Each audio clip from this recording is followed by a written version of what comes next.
大家好，这里是阿巴卡巴东南亚电台，一个连接台湾与东南亚的频道。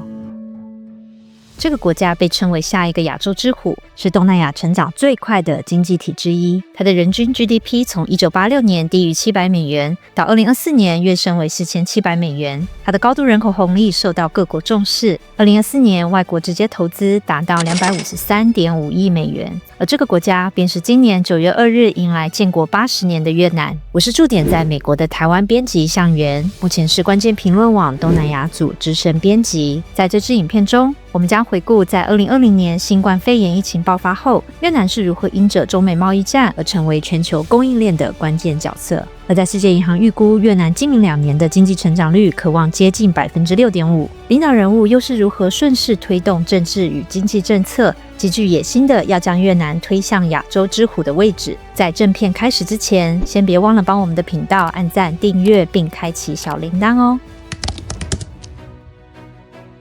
2023年，金融时报在7月9日刊出一篇报道，标题是越南的经济时刻已经来到。内容指出，越南在2022年是亚洲成长最快的经济体，也是自新冠肺炎疫情爆发后连续2年成长的经济体之一。而基于中美在疫情期间对立加深，越南便成为制造业降低中国风险的主要受益者。2022年的外国直接投资已飙升超过200亿美元，2024年更增加到253.5亿美元。此外，企业如戴尔、微软和苹果已将部分供应链转移到越南，辉达也将在越南建立全球第3座尖端人工智慧中心，更别说三星是越南最大的投资者和出口商。而如果越南继续保持如此强劲的成长力道，根据英国经济与商业研究中心数据显示，越南未来5年平均经济成长率为 5.8%。2039年，越南的国内生产总值将可达到 1.4 亿兆美元，成为全球第25大经济体。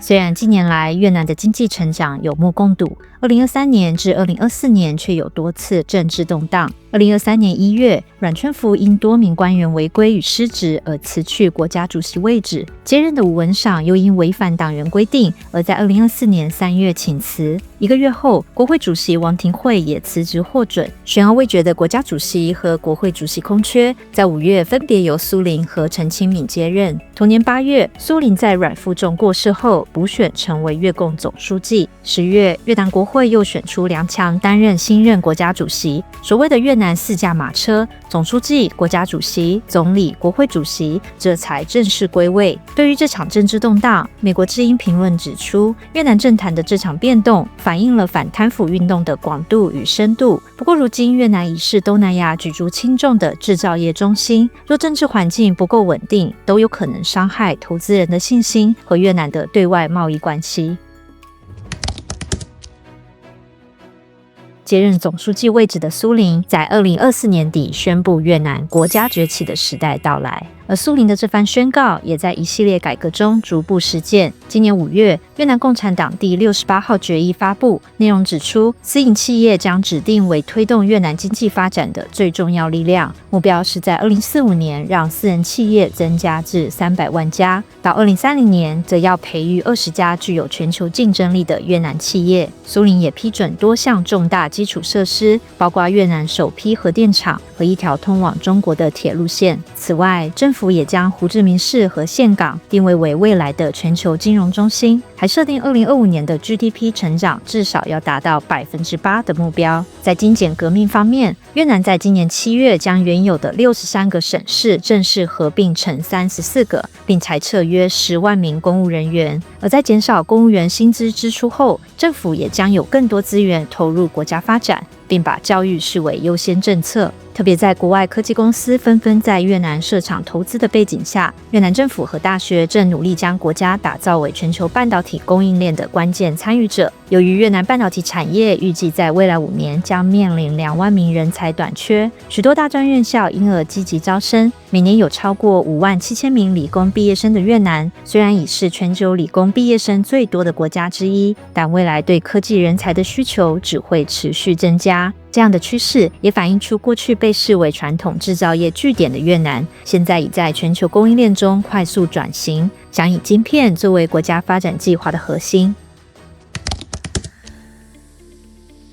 苏林上任后，在政治经济政策上大刀阔斧。美联社今年7月报道，越南有望成为下一个亚洲之虎，并正在以经济改革实现这个目标。亚洲之虎这个名词过去是用来形容韩国和台湾的经济发展状态，但美联社也指出，若要实现亚洲之虎的目标，越南必须要应对人口老化和体制改革等挑战。在人口老化部分，越南劳动人口超过抚养人口的黄金人口时期将于2039年关闭。而在体制改革部分，经济学人在今年5月的封面专题指出，越南总书记苏林将会是越南走向盛世或衰败的关键人物。若为了推动改革而过度集权，前景看好的未来将充满未知。中经院东协研究中心特约研究员吴淑贤博士接受关键评论网采访表示，亚洲之虎对越南并非褒奖，反而有警惕意味，因为越南一直害怕未富先老，或避免掉入中等收入陷阱。而苏林的执政虽看似面临派系角力，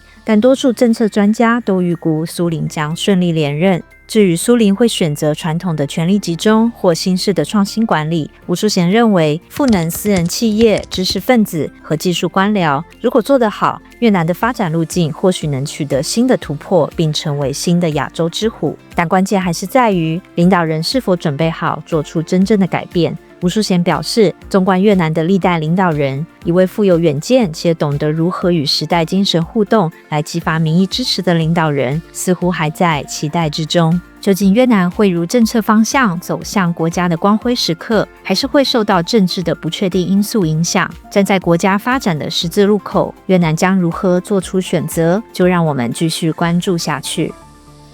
今天阿巴卡巴多内亚电台的内容就到这里结束，我是香元，谢谢你的收看，我们下次再见，也记得帮我们的频道按赞、订阅并开启小铃铛哦。